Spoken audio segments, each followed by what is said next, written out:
गांव के किनारे एक पुराना टूटा फूटा घर था। लोग उसे काली वाला घर कहते थे। कहते हैं कि वहां एक स्त्री रहती थी जिसका नाम गौरी था। लेकिन गांव वाले उसे उसके असली नाम से नहीं बुलाते थे। वे उसे काली भक्त कहते थे। उसके बारे में तरह तरह की बातें फैली हुई थीं। कोई कहता था कि वह तांत्रिक है, कोई कहता था कि उसके पास अलौकिक शक्तियां हैं, और कुछ लोग तो ये भी मानते थे कि वह रात में मां काली से बात करती है। गौरी का जीवन बहुत कठिन था। बचपन में ही उसके माता पिता गुजर गए थे और शादी के कुछ साल बाद उसके पति की भी अचानक मृत्यु हो गई। उस घटना के बाद उसने दुनिया से खुद को अलग कर लिया और पूरी तरह से मां काली की भक्ति में डूब गई। उसने गांव के बाहर वह पुराना घर चुन लिया और वहीं रहने लगी। घर बाहर से बहुत डरावना लगता था। दीवारों पर काली स्याही से बने अजीब चिन्ह, दरवाजे पर लटकी नींबू मिर्च और अंदर से आती अगरबत्ती और धूप की तेज खुशबू, ये सब देखकर कोई भी डर जाता। रात के समय वहां से घंटियों की आवाज, मंत्रों का जाप और कभी-कभी जोर से हंसने की आवाज सुनाई देती थी। बाहर से बहुत डरावना लगता था। दीवारों पर काली स्याही से बने अजीब चिन्ह हैं, दरवाजे पर लटकी नींबू मिर्च, अंदर से आती अगरबत्ती और धूप की तेज खुशबू। रात के समय वहां से घंटियों की आवाज सुनाई देती थी, मंत्रों का जाप और जोर से हंसने की आवाज। लोग उस रास्ते से गुजरना भी पसंद नहीं करते थे। बच्चों को सख्त मना था कि वे उस घर के पास न जाएं। लेकिन डर के साथ साथ लोगों के मन में एक जिज्ञासा भी थी। आखिर उस घर में ऐसा क्या होता है? एक दिन गांव में एक नया परिवार आया। उस परिवार का एक लड़का था, राहुल। वह शहर में पला बढ़ा था और उसे इन अंधविश्वासों पर विश्वास नहीं था। जब उसने गांव वालों से काली वाले घर की कहानी सुनी तो उसे हंसी आ गई। उसने सोचा कि ये सब बस लोगों की कल्पना है। राहुल ने तय किया कि वह सच्चाई का पता लगाएगा। एक रात जब पूरा गांव सो चुका था, वह चुपके से उस घर की ओर चल पड़ा। आसमान में बादल छाए हुए थे और हल्की हल्की हवा चल रही थी। जैसे जैसे वह घर के करीब पहुंचा, उसे अजीब सा डर महसूस होने लगा, लेकिन उसने खुद को संभाला। जब वह घर के दरवाजे तक पहुंचा तो उसने देखा कि दरवाजा थोड़ा खुला हुआ है। अंदर से हल्की रोशनी आ रही थी। उसने धीरे से दरवाजा खोला और अंदर झांका। अंदर का दृश्य देखकर वह स्तब्ध रह गया। कमरे के बीचों बीच मां काली की एक बड़ी मूर्ति थी। मूर्ति के सामने दीपक जल रहे थे और चारों ओर लाल फूल बिखरे हुए थे। गौरी उस मूर्ति के सामने बैठी थी, आंखें बंद करके मंत्रों का जाप कर रही थी। अचानक गौरी ने अपनी आंखें खोली और सीधे राहुल की ओर देखा। तुम यहां क्यों आए हो? सी उसकी आवाज़ें शांत लेकिन गहरी थी। राहुल घबरा गया, लेकिन उसने हिम्मत करके कहा, मैं बस देखने आया था कि लोग क्यों डरते हैं आपसे। हल्का सा मुस्कुराई। डर अज्ञान से पैदा होता है। लोग जो समझ नहीं पाते उससे डरते हैं। राहुल को उसकी बातों में सच्चाई लगी। उसने पूछा, क्या सच में आपके पास कोई शक्ति है? से गौरी ने जवाब दिया, शक्ति तो हर किसी के अंदर होती है, बस उसे पहचानने की जरूरत है। उस रात के बाद राहुल का नजरिया बदल गया। वह अक्सर गौरी के पास जाने लगा और उससे मां काली की भक्ति के बारे में सीखने लगा। लेकिन गांव में कुछ और ही हो रहा था। एक रात गांव में अचानक अजीब घटनाएं होने लगीं। लोगों के घरों के दरवाजे अपने आप खुलने लगे, मवेशी डर कर भागने लगे और कई लोगों ने रात में किसी छाया को घूमते हुए देखा। पूरा गांव डर के साये में आ गया। लोगों को लगा कि यह सब काली वाले घर की वजह से हो रहा है। घरों के दरवाजे अपने आप खुलने लगे, मवेशी डर कर भागने लगे और कई लोगों ने रात में किसी छाया को घूमते हुए देखा।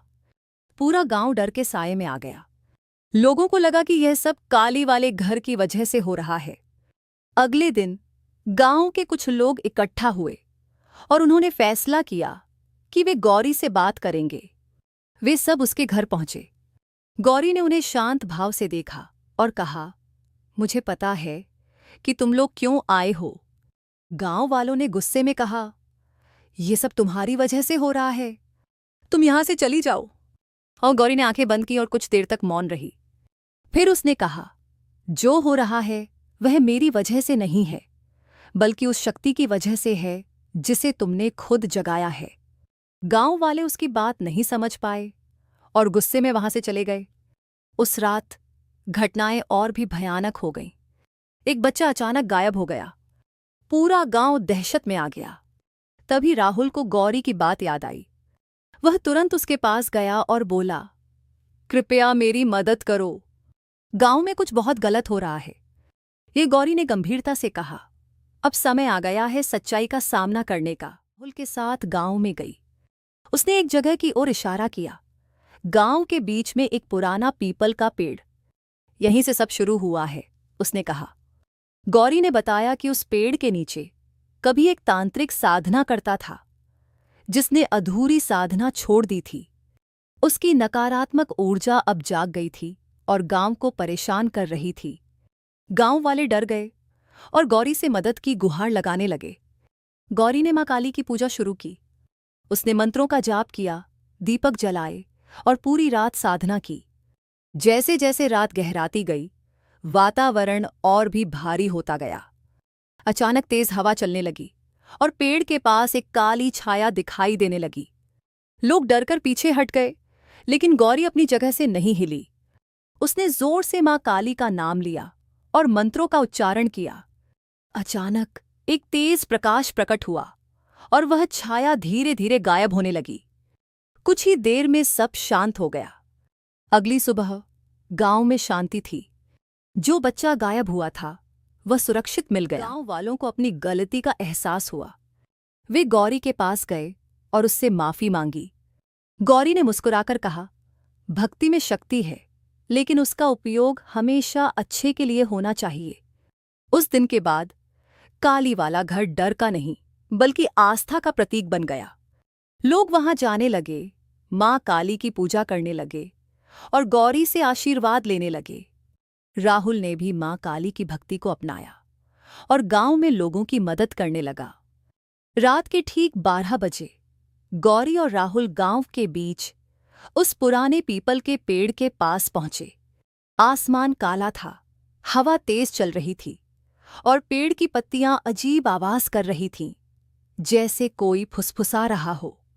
गौरी ने जमीन पर एक गोल घेरा बनाया और राहुल से कहा, इस घेरे के बाहर मत आना, चाहे कुछ भी हो जाए। राहुल डर के मारे सिर हिलाकर वहीं खड़ा हो गया। गौरी ने अपनी पूजा की थाली निकाली, दीपक जलाया और मां काली का मंत्र जाप शुरू किया। आवम क्रीम कालिकाय नमः। जैसे जैसे वह मंत्र पढ़ रही थी, हवा और तेज होती जा रही थी। अचानक पेड़ के पीछे से एक काली छाया उभरने लगी।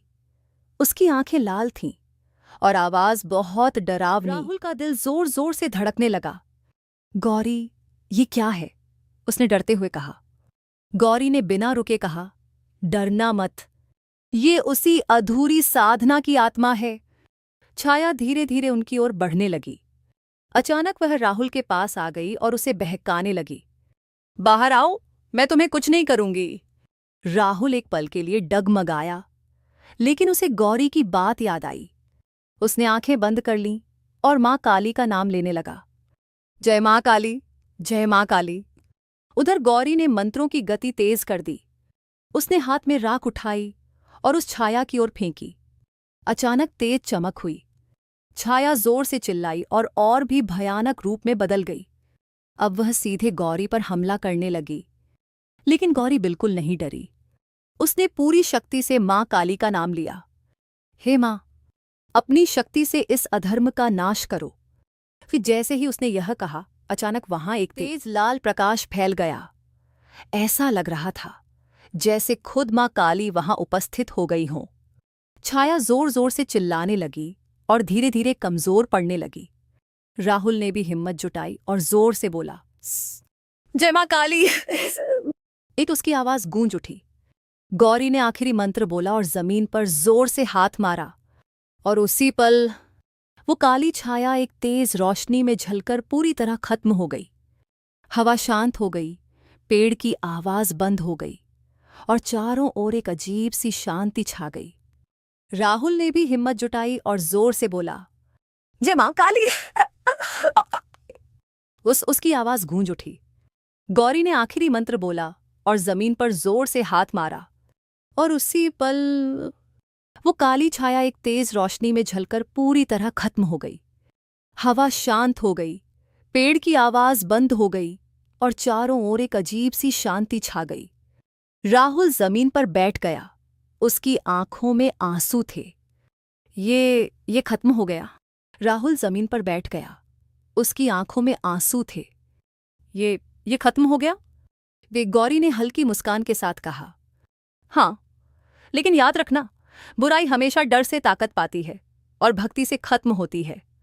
अगली सुबह गांव में सब कुछ सामान्य था और जो बच्चा गायब हुआ था वो सुरक्षित मिल गया। गांव वालों को समझ आ गया कि उन्होंने जिस गौरी को गलत समझा वही उनकी रक्षक थी। जहां सच्ची भक्ति होती है वहां अंधेरा कितना भी गहरा हो, मां काली की शक्ति हमेशा अंधेरे को मिटा देती है। भक्तों का एक समूह मां के प्रति अपनी भक्ति व्यक्त करता है। अंधेरा धीरे धीरे मिटने लगता है, जैसे मां की शक्ति फैल रही हो। सच्ची भक्ति से हर कठिनाई का सामना किया जा सकता है। मां काली की शक्ति हमें हमेशा मार्गदर्शन करती है